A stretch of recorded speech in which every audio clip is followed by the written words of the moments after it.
Hello, guys. Uh, some of you will know me from the second year, so the mechanical student who I've taught in your second year control module, and then you will know me. But other people from the aeronautical students, you you probably don't know me. But let me just introduce myself. And my name is Professor T.X. May, and my this is my contact email address. And I'm a specialist in control engineering. So I teach control-related subject for all years, from year 2, year 3, and also master's programs. Okay. For this lecture, we have two groups of people, one from mechanical. Now this, for you, the control engineering would be part of your module called Control Engineering and Engineering Dynamics. The first part is delivered by myself in semester 1, and engineering dynamics will be delivered by Professor Howard in the second semester. For the flight systems, E3, I will be delivering the control engineering in semester 1, and then the other parts will be delivered by Dr. Jones and Dr. Rahulan. And Dr. Jones is your module leader, so if you have any module-specific questions, you will need to contact him. But if you have questions about control engineering or this part of your module, then obviously you can always contact me. The scheduled lectures is between 9 and 12 by myself. It's going to be delivered online because you know what, or you know why.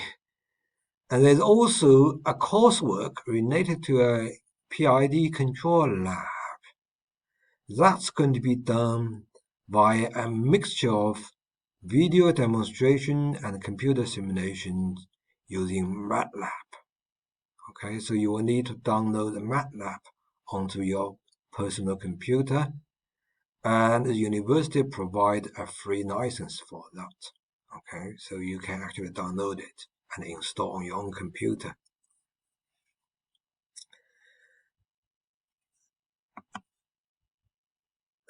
Now, module materials, they're all on Blackboard in the form of PowerPoint documents.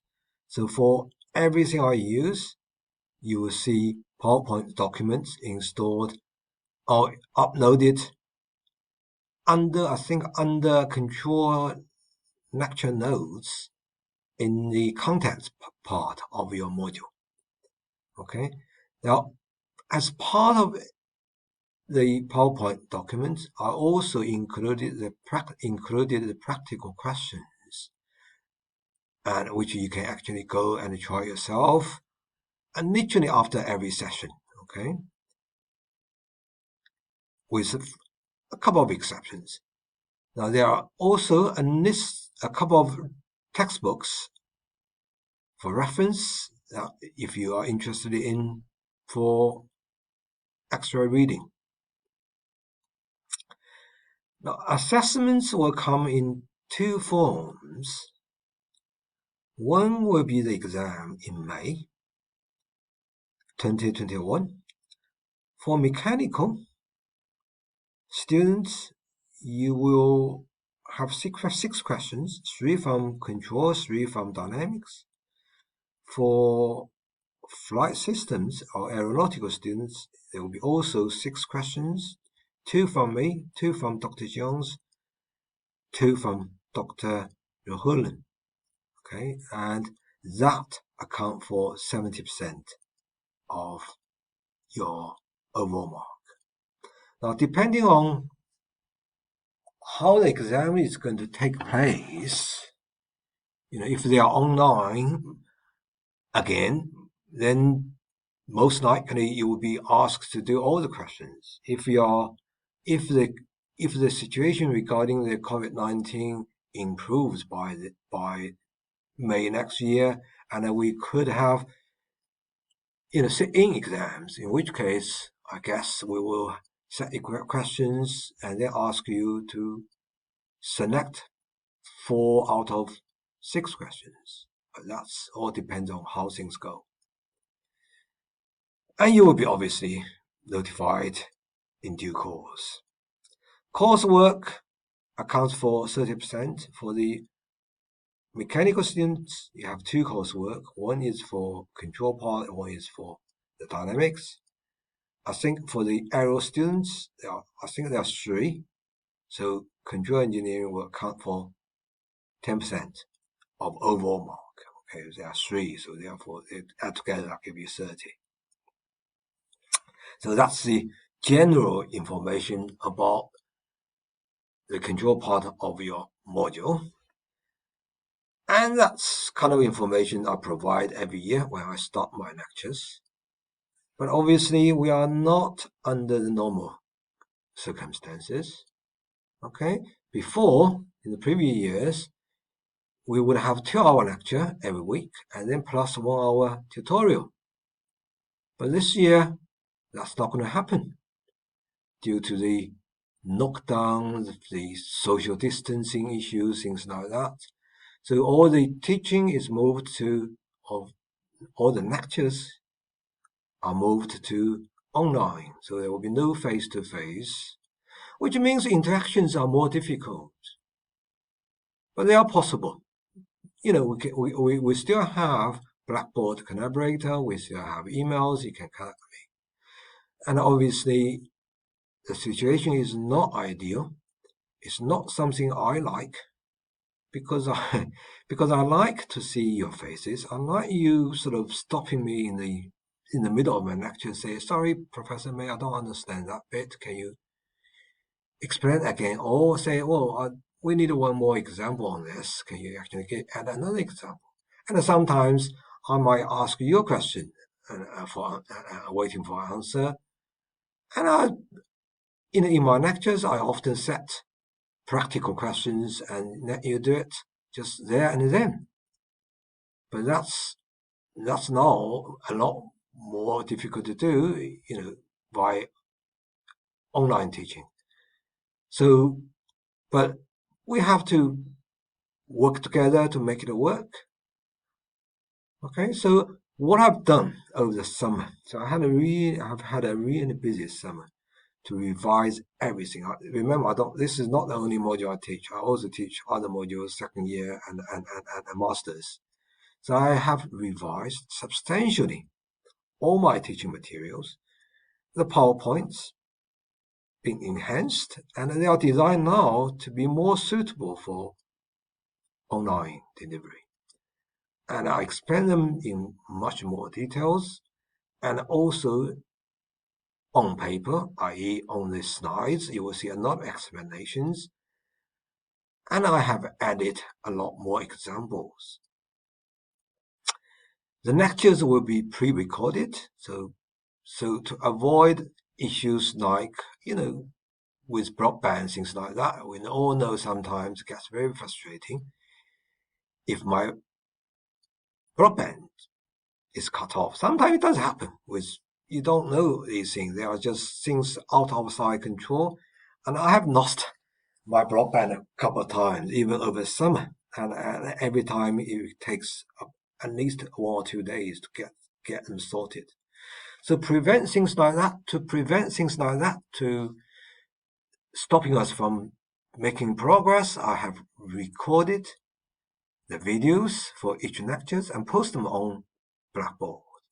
So that's me out of the equation if my broadband is out of service for some time.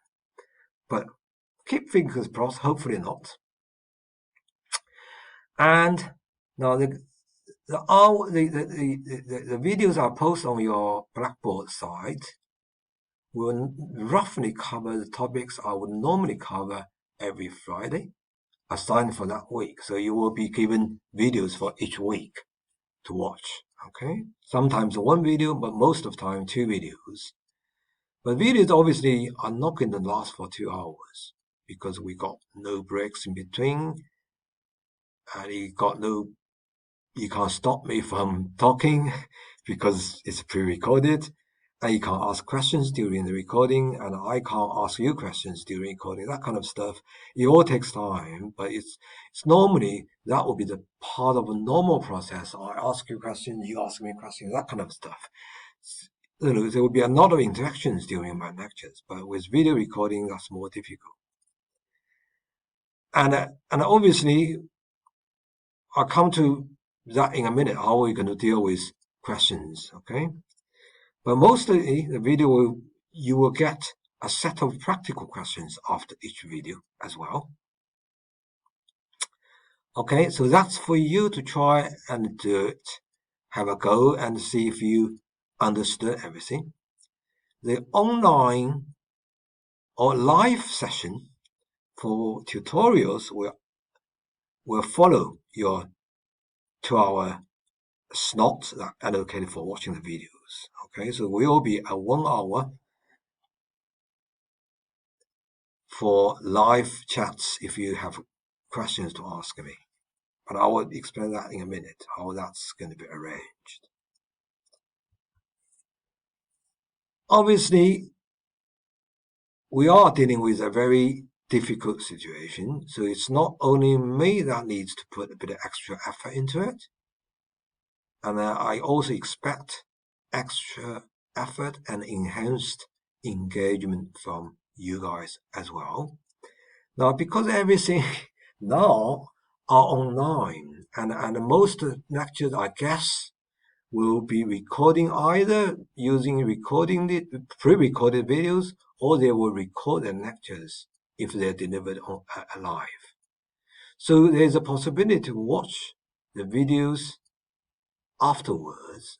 And for some people, there might be a temptation to leave it, say, right, it's pre-recorded, or it's live but recorded anyway. I watch it later. I've got other things to do. I can't get bored. I can't be bothered to get up at 9 o'clock. But please don't leave them for later, because you will be overwhelmed with or not videos. You will lose out. Okay, it's by the time they come around next spring, you have other things to do. You have a lot more other deadlines, project deadlines, things like that, assignments deadlines. You won't have time. Okay, I know that from previous experience. Even with face-to-face lectures, people say, "Well, I'll catch it later." But yeah, then later there's another later, there's another later. Things slips.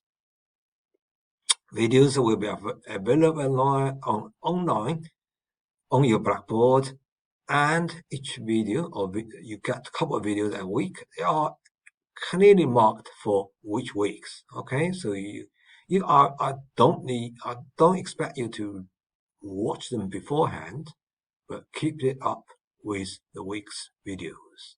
Okay, and the videos are shorter than 1 hour. Each video will be shorter than 1 hour for reasons that I already explained, like no breaks for questions, things like that. But I like to watch it twice, just to make it up, so that because at lectures we can actually stop for questions, but with videos you can't stop me, I can't stop you, and therefore it's sometimes maybe you didn't quite get it the first time, you didn't quite get what I said, or you just sometimes people can't keep their attention all the time. That's normal for everybody. So things that you neglected, or some things you didn't quite understand, it always helps to watch it twice, even though you might want to fast forward a little bit in your second time. But do make notes on queries if you don't understand anything, any issues, or any of my explanation didn't quite make sense to you. Jot them down for the live Q&A sessions. And also, I expect you to try all the practical questions provided at the end of each video, but also in the PowerPoint document. And that's really try to help you to enhance your understanding of the subject or the topic on that day. Okay, we have 3 hours.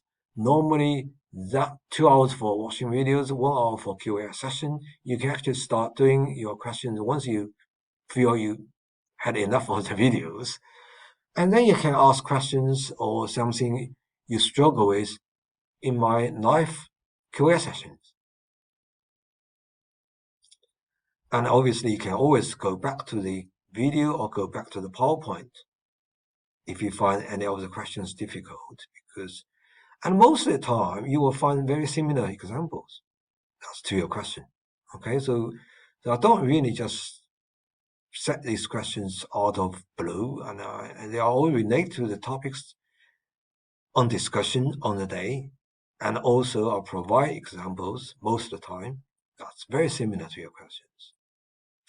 And finally, keep in contact with lecturers. Okay, lecturers. Let me just check that. Lecturers. Okay, and by email, via Blackboard, you can post message on Blackboard and things like that. And I'll be happy to add extra live sessions, online sessions, if needed. If we have, say, well, if there's a demand. So apart from the 3 hours allocated for your lectures, I'm happy to organize or schedule extra sessions. Now I don't have to ask the university to find a room for me. Because we can actually do it by Blackboard, so it's easier for us to arrange anything extra. Okay, more details about the lectures. They will take place on Fridays. I think that's the latest on your timetable for semester 1 only, because the videos are pre-recorded. Most the videos are already on Blackboard, apart from this briefing or for the arrangement, the one I'm recording now. And it will be marked with which week you should read. You should watch, not read. There are typically 2 videos, occasionally 1. Really to cover the topics I intend to cover it for that week. I don't just add another video on for the topics that might be really sort of being split into 2 different days or 2 different weeks. That's make life more difficult. So to make it easy, I will cover the topic in a week as complete as I can possibly can. Okay. I don't expect you to watch the videos in advance of the schedule, but I do not recommend that you leave them for later. I go through them twice. The tutorial sessions will take place from 11 to 12 on Fridays. It's mostly question and answer sessions. So if you struggle with understanding some of the stuff, or you find difficult with some of the questions, then this is where you can access. The tutorial will take place on Blackboard Collaborator. So if you enter your module on Blackboard and click on on the Blackboard Collaborator, then that should take you to the right session. So where you can actually post questions, or you can ask questions by either typing in the notes, or you can actually request speaking to me in person. That's fine. The coursework, it will be based on the design of PID controller using frequency domain techniques. It's the topic that I will mostly cover for your lectures. Okay, and it will be it's a mixture of demonstration by Dr. Jones and computer simulations by yourself. We will be providing a briefing on what is required and what is the process, and you will be guided through every single step what's needed. Okay, but that's after I will let you know once we covered all the relevant topics in my lectures. Okay, and the instructions and detailed instructions and videos will be posted on Blackboard. Okay, so that's my introduction or the arrangements for this part of your module. And I just let you get on with watching the first video of this lecture. See you later.